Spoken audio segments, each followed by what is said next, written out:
നമസ്കാരം. വലിയ ആളും ആരവത്തോടെയും കേരളത്തിന്റെ അങ്ങേയറ്റം മുതൽ ഇങ്ങേയറ്റം വരെ ഓടിയ നവകേരള ബസിനെ പ്രത്യേകം പരിചയപ്പെടുത്തേണ്ട ആവശ്യമൊന്നുമില്ലല്ലോ. കേരളം സാമ്പത്തികമായി ഞെരുക്കത്തിലായ കാലത്താണ് കോടികൾ മുടക്കിയുള്ള പിണറായിയുടെ ഈ പാർട്ടി പ്രചരണ യാത്ര. അതെന്ന് കേരളത്തിലെ സകല ജനങ്ങളെയും ചൊടിപ്പിക്കുകയും ചെയ്തു. എന്തായാലും ഇപ്പോൾ നവകേരള ബസിന്റെ കാര്യം ഇവിടെ പറയേണ്ട കാര്യം എന്താണ് എന്നാവും നിങ്ങൾ ആലോചിക്കുന്നത്. പറയാം. അതായത് മുഖ്യമന്ത്രിയും മന്ത്രിമാരും കേരള പര്യടനത്തിന് ഉപയോഗിച്ച നവകേരള ബസിന് ഒടുവിൽ ശാപമോക്ഷം കിട്ടി.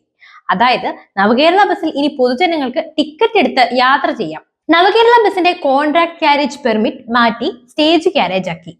ബസ് മാസങ്ങളായി വെറുതെ കിടക്കുന്നുവെന്ന വാർത്തകൾ മാധ്യമങ്ങളിൽ വന്നതോടെയാണ് പെർമിറ്റ് മാറ്റം നടത്തിയത്. മാസങ്ങളായി ബസ് വെറുതെ കിടക്കുന്നു എന്ന വാർത്തകൾ വന്നതിന് പിന്നാലെയാണ് ഈ മാറ്റം. അതേസമയം ബസിന്റെ സർവീസ് എന്ന് തുടങ്ങുമെന്ന കാര്യങ്ങളിലൊന്നും തീരുമാനമായിട്ടില്ല.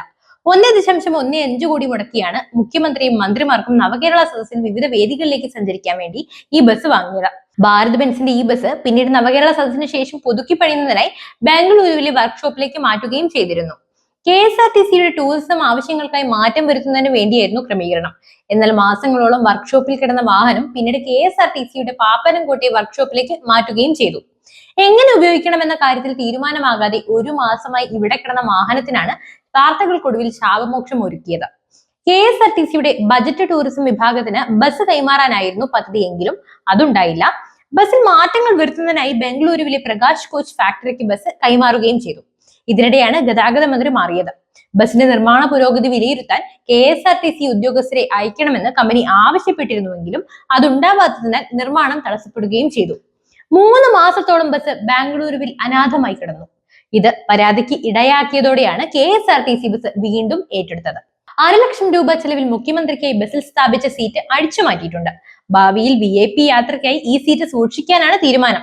അതെന്തായാലും കൊള്ളാം. പിണറായി ഇരുന്ന കസേര നാളേക്കുള്ള നല്ലൊരു മുതൽക്കൂട്ടാണ്.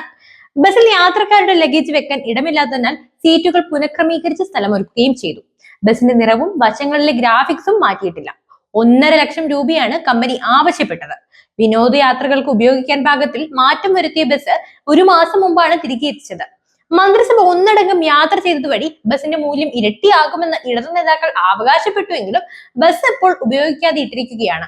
അല്ലെങ്കിൽ മന്ത്രിസഭ യാത്ര ചെയ്ത ബസിന്റെ ഡിമാൻഡ് ആ ഒരു ലോജിക്ക് ആർക്കും പിടികിട്ടിയില്ല. ചിലവ് കുറഞ്ഞ വിനോദസഞ്ചാര യാത്രകളിലൂടെ ശ്രദ്ധേയമായ KSRTCയുടെ ബജറ്റ് ടൂറിസം വിഭാഗത്തിന് ബസ് കൈമാറാനാണ് നേരത്തെ തീരുമാനിച്ചിരുന്നത്. വേനൽക്കാലമായതിനാൽ ബജറ്റ് ടൂറിസത്തിന്റെ യാത്രക്കാർ ഏറെയുണ്ട്. ആവശ്യത്തിന് ബസ്സില്ലാത്തതാണ് പ്രധാന തടസ്സം.